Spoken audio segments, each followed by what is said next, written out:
Shalom, mari kita berdoa. Bapa di sorga, terima kasih Tuhan karena Engkau memberikan kami kesempatan untuk hari ini kami dapat melalui kegiatan kami dan juga akan memulainya juga dari setiap aktivitas yang akan kami kerjakan pada hari ini. Kiranya Engkau yang menolong kami, membimbing kami dan juga membuat segala sesuatu yang akan kami kerjakan dapat berjalan dengan baik. Namun kiranya firman-Mu ya Tuhan yang pada saat ini akan menjadi perenungan bagi kami pada hari ini. Biarlah ya Tuhan firman-Mu yang akan berbuah di dalam hati dan pikiran kami sehingga kami pun ya Tuhan bertumbuh di dalam firman-Mu yang akan menjadi buah dari aktivitas dan pekerjaan kami masing-masing. Berfirman Engkau pada kami ya Bapa, dalam nama Tuhan Yesus Kristus kami berdoa. Amin.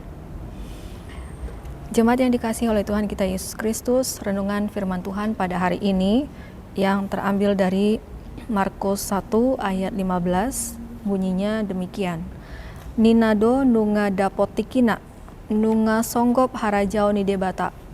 Paubahamu ma rohamuna jalaha porsiai hamuma barita na ulii.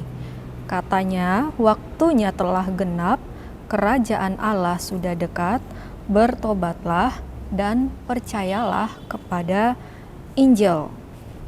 Jemaat yang dikasihi oleh Tuhan kita Yesus Kristus, teks firman Tuhan pada hari ini berbicara tentang kerajaan Allah, di mana Markus menyatakan bahwa kerajaan Allah sudah dekat.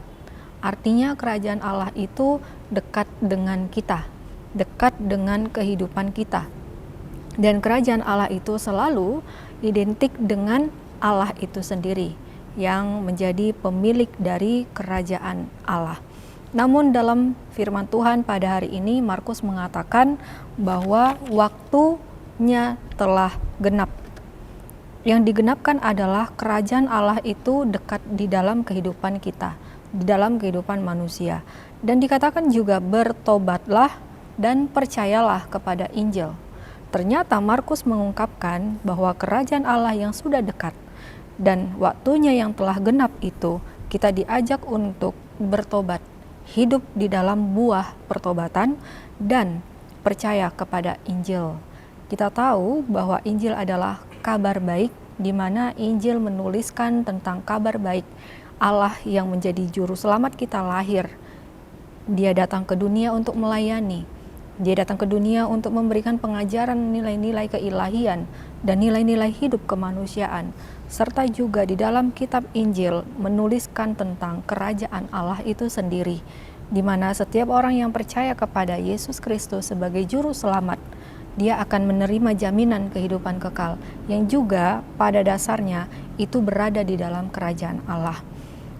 Kerajaan Allah yang dimaksud bukanlah masalah fisik atau dilihat dari satu tempat saja, di mana kalau kita bayangkan atau selama ini kita berpikir bahwa kerajaan Allah itu ada di atas, di singgasana.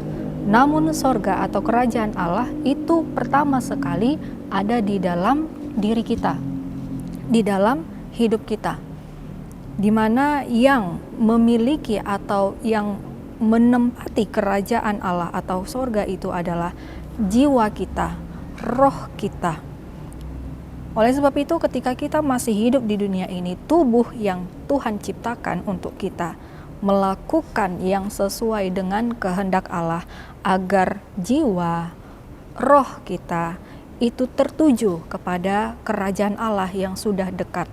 Sehingga di dalam kehidupan kita, kita berbuah untuk melakukan yang sesuai dengan kehendak Allah. Inilah kerajaan Allah yang dimaksud. Ketika kita masih hidup, kerajaan Allah itu hidup di dalam diri kita. Kerajaan Allah itu tampak di dalam diri kita. Namun ketika kita sudah akan mengakhiri kehidupan kita, perjuangan kita di dunia ini, tubuh ini akan beristirahat menjadi debu dan tanah. Namun jiwa dan roh kita akan bersama-sama dengan Allah yang Maha Kudus, yang menjadi juru selamat dan yang memiliki kerajaan Allah. Sehingga nyatalah kerajaan Allah yang sudah terlihat di dalam kehidupan kita di dunia, itu nanti akan berada di dalam rumah Bapa di sorga. Oleh sebab itu, jemaat yang dikasihi oleh Tuhan kita Yesus Kristus, dalam renungan kita pada hari ini, jikalau kita mengingat bahwa buah pertobatan adalah gaya hidup kita dan percaya kepada Injil, artinya kita akan terus menghidupi gaya hidup bahwa hidup kita berada di dalam ruang lingkup kerajaan Allah, sehingga apa yang sudah menjadi pengajaran di dalam kekristenan, yaitu kita nanti akan dikumpulkan di dalam rumah Bapa bersatu bersama dengan Dia, itu sudah dimulai saat ini, dimulai pada hari ini. Namun ketika di dalam pertobatan itu, bagaimana kita dapat bertobat? Intinya adalah ketika kita mau benar-benar melakukan kehendak Allah, niat kita untuk mengubah hidup kita, mengubah gaya cara berpikir kita, sehingga kasih yang dari Tuhan itulah yang terus berbuah di dalam hati, pikiran, dan perbuatan. Kiranya firman Tuhan pada hari ini akan menjadi penguatan bagi kita supaya kita mau hidup di dalam buah pertobatan dan hanya percaya kepada Injil atau kabar baik, yaitu juru selamat yang hidup yang telah lahir, mati, bangkit, dan yang memberikan kehidupan kekal bagi kita. Amin. Kita berdoa. Bapa di sorga, terima kasih Tuhan untuk firman-Mu yang pada saat ini kami terima. Engkau memberikan kami ya Tuhan jaminan kehidupan kekal, kerajaan Allah yang telah Engkau nyatakan ya Tuhan.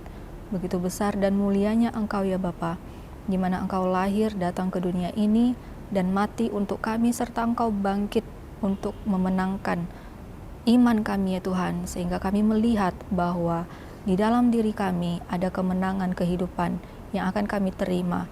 Kiranya melalui renungan firman pada hari ini menguatkan kami Tuhan, agar kami semangat dan selalu dimotivasi untuk berbuah di dalam pertobatan, mengubah gaya hidup, mengubah cara berpikir, mengubah cara berbicara, mengubah cara pandang kami terhadap pergumulan, terhadap dunia, terhadap sesama manusia, yaitu menjalankannya ya Tuhan sesuai dengan kasih yang telah Engkau ajarkan kepada kami. Kiranya firman-Mu ini menjadi berkat bagi kami, dan kiranya Engkau yang memberkati seluruh jemaat-Mu yang pada saat ini ya Tuhan mendengarkan dan menerima firman-Mu. Engkau ya Tuhan yang selalu hadir beserta mereka, membimbing mereka dan memberikan kasih karunia-Mu serta berkat-berkat-Mu ya Tuhan di dalam kehidupan kami masing-masing, pribadi lepas pribadi, keluarga lepas keluarga. Inilah doa permohonan kami ya Bapa. Kami juga berdoa untuk jemaat-Mu yang dalam keadaan sakit. Kiranya Engkau yang memberikan kekuatan kepada keluarga dan memberikan kesembuhan kepada jemaat-Mu ya Bapa yang saat ini ya Tuhan bergumul dalam kesakitannya. Engkau Tuhan yang memberikan kesembuhan dan pemulihan pada tubuhnya, memberikan semangat yang baru dan juga kekuatan yang baru. Dan kami berdoa ya Tuhan untuk jemaat-Mu yang dalam pergumulan apapun itu ya Tuhan. Berikanlah kami hikmat dan bijaksana, dan juga kepercayaan kepada kami ya Tuhan, bahwa segala pergumulan apapun dapat kami lalui, yang akan memberikan kekuatan ya Tuhan yang hanya daripada-Mu saja. Engkau juga ya Tuhan yang memberkati hari-hari kami, dan juga menjagai kami, melindungi kami, menyertai kami, menjauhkan kami daripada yang jahat serta mara bahaya. Terpuji dan termulialah Engkau ya Bapa, dalam nama Tuhan Yesus Kristus kami berdoa dan bersyukur kepadamu. Amin.